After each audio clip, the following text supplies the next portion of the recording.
Hi, and welcome to Brewing Buzz Crafting Beer in Your Dorm. So, I particularly chose this topic because I am not truly familiar with beer. The only main things that I know about beer is that you need malt, yeast, hops, and you need a good fermentation area, and that is 95% water.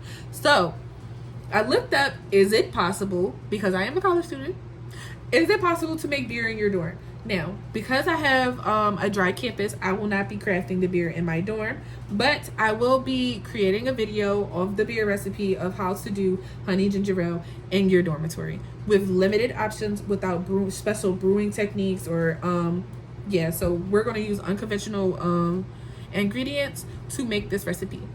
So, cutting right into it, the ingredients for the honey ginger ale beer is 2 pounds of malt extract syrup, light or pale, 1 pound of honey, 1 ounce of fresh ginger root, grated or chopped. I would preferably do grated if I was making this right now, because I feel like chopped would take so much more time for the flavor to get out, whereas the grated, it's already fresh, it's already out, you can smell it.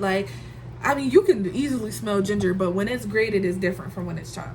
So I would preferably do grated because I feel like it would boil better.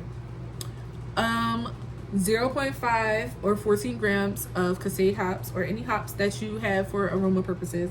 1 pack of dry ale yeast. Any ale yeast is suitable for room temperature fermentation, because like I said, we are in a dormitory, so everything is not going to be traditionally how beer is made.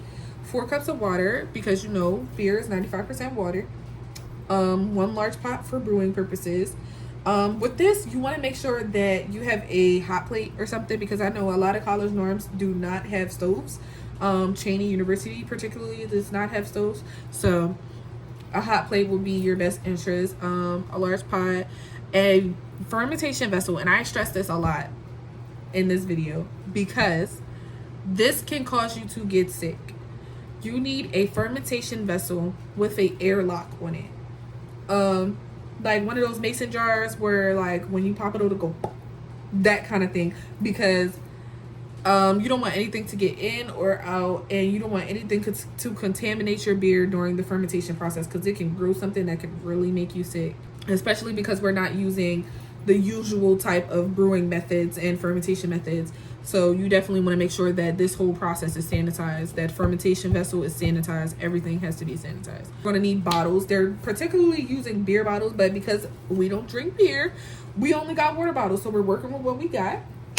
And make sure that you have a sanitation solution, any type of cleaning things, supplies, anything that you want to use. Make sure that your area is clean. Like I said, you don't want anything. That is the first step in this experiment, is to sanitize everything with a sanitizer solution. This is a crucial step to prevent any contamination of your beer. So going into it, we're starting off making the beer. It's bubbling up, we're getting the pot. Okay, so we're getting the large pot. We're going to pour the 4 cups of water into it onto a light boil. You don't want to do it too hot. You don't want to do it too cold, because you're going to remove it from the heat to stir in the malt extract syrup until it's fully dissolved. Then, like I said earlier, you're going to add the grated or chopped ginger root to the pot. Remember, preferably grated, because you're going to put this back onto the heat and bring it to a high boil. So this is like getting all the flavors in there, bringing the bitterness to the beer. And once it's boiling, you're going to add half of the hops and let it boil for another 30 minutes. Half of the hops will be like 7 grams. So then you're going to, after the 30 minutes of boiling, you're going to remove the pot again from the heat and stir in the honey until it's fully dissolved. This is the best part, because this is going to make it sweet. So until this honey is fully dissolved, you're going to take it off, and then you're going to put the pot into a ice bath. It also suggested a wort chiller to rapidly cool down it to a room temperature of about 68 to 72 Fahrenheit, but because we are in a dorm room, an ice bath will do just fine. So place the pot into an ice bath, and once it's cool, you're going to transfer the wort into a sanitized fermentation vessel. The mason jar that goes, you're going to transfer it into there and place the packet of dry ale yeast into the vessel and seal the vessel with the airlock. You're going to want to make sure that you leave some space at the top. Do not fill this to the brim because yeast rises. Whether it's in a drink, whether it's in bread, we all know yeast rises. So you don't want something exploding underneath your bed, which is going to be the dark, cool area in your dorm room that is relatively stable. So you want to leave that there for about 1 to 2 weeks. And remember, leave some space at the top of that jar, because if it bursts under your bed, you're going to be very upset cleaning that up. So you're going to leave that there for about 1 to 2 weeks, and you'll know that fermentation is complete when the air bubbles are no longer existent within the airlocked fermentation vessel. After fermentation, you want to sanitize the bottles and bottling equipment that you used, and transfer the beer from under your bed from the fermentation vessel into a bottle using a sanitized funnel. Then, like I said again, leave a little space at the top to allow for carbonation purposes this time. After you transfer all of the beer into the bottles that you wanted to put in, you add a small amount of sugar, about 1 teaspoon per bottle, to each bottle before capping. And this will help with carbonating the beer naturally in the bottle. You can add a little more sugar. I particularly like sweeter alcohol. I don't really like dry or bitter alcohol, so I would add a little more sweetness to it, just so it can have that ginger ale feel, even though it's beer.